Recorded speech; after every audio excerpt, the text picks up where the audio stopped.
අපි මේ ඉන්නේ ඌව පළාතේ මුතුකණ්ඩිය ජලාශය ළඟ හරි ලස්සන තැනක්. අපි ශේෂ්ත්‍රයේ ඇවිදින ගමන් තමයි මෙතන බලන්න නතර වුණේ. ඒ ගමන් හිතුණා අපි සේවක අභිප්‍රේරණය වෙනුවෙන් කරන දේශන මාලාවට පොඩි වීඩියෝ එකක් කරන්න.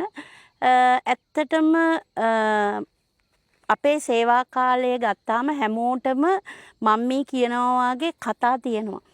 ඒ කතා තව කෙනෙකුට සේවක අභිප්‍රේරණය වෙන්න සතුටෙන් වැඩ කරන්න වෙනස් වෙන්න ඊටාම වැදගත් දෙයක්. මම මේ කියන්නේ මගේ රාජ්‍ය සේවයේ පළවෙනියෙන්ම සේවයට වාර්තා කරපු දවසේ අත්දැකීමක්. මම ආයතනේ මොකද්ද කියන්නේ ඒක එච්චර ගැළපෙන්නේ නැති හින්දා.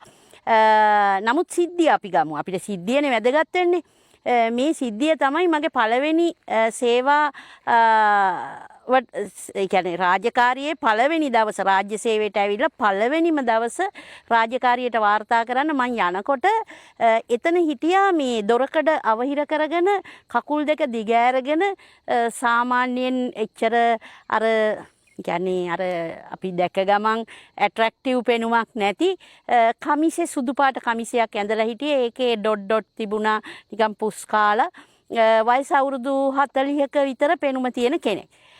මෙයා කකුල් දෙක දිග ඇරගෙන හිටියේ. කකුල් ඇකිලුවෙත් නැහැ. කිසිම ගෞරවයක් මොනවත් නැහැ. කියන්නේ තනතුරට නෙමෙයි මිනිස්සෙකුට ගෞරවයක් විදිහට.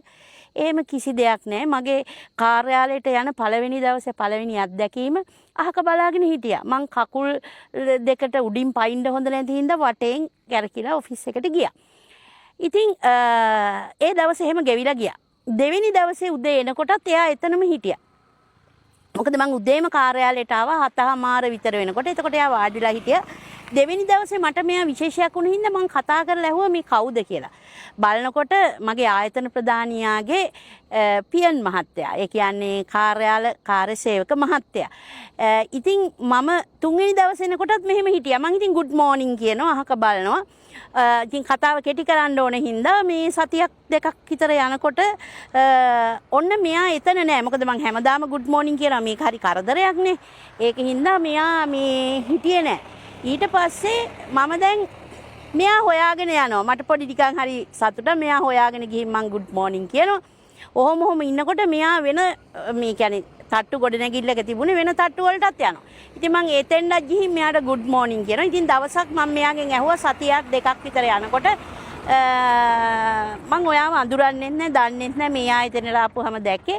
ඇයි ඔයා මේ කතා කරන්නේ නැත්තේ? ඇයි රවාගෙන යන්නේ කියලා දැන් මං ඇහුවා. එතකොට මෙයා ගස්සගෙන ගියා. හැබැයි ඔහොම ටික දවසක් යනකොට දවසක් මන් දිහා බැලුවා. දැන් මම වෙනස් කරන්නේ නැහැ. මං good morning කියනවා, කතා කරනවා. මම වෙනස් කරන්නේ නැතුවමයි ක්‍රියාදාමය එහෙමම ගියා. ඒත් ටික දවසක් යනකොට බැලුවා. ඊට පස්සේ මගේ නිල කාමරේට දවසක් කතා කරපුවාම ආවා. බිම් බලන්න හිටියා, කතා කරන්නේ.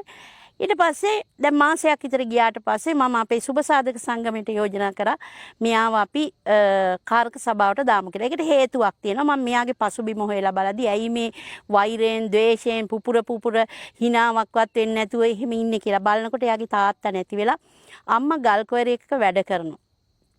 එතකොට මෙයා අර සමාජයෙන් කොන් වෙලා වාගේ එයා විසින්ම කවුරුත් කොන් කරලා නැහැ. එයා විසින් මේ தත්ත්වයට පත් වෙලා තියෙනවා. පොඩි ආර්ථික අංගහිකා තියෙන කෙනෙක්, විවාහ වෙලත් නැහැ. ඊට පස්සේ අපි කාරක සභාවට මෙයා පත් කරා. පත් කරාට පස්සේ එයා වෙනස් වුණා.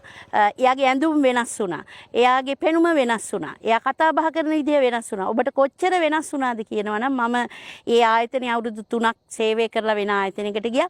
ඉතින් මොකක් හරි චක්‍රලේඛයක් අවශ්‍ය නම් මම මේ එයාට කතා කරනවා. එතකොට කතා කරලා අහනකොට දුරකථන ඇමතුම දෙනකොටම මේ අහන්නේ අපේ ගෝකුල මැඩම්ද කියලා.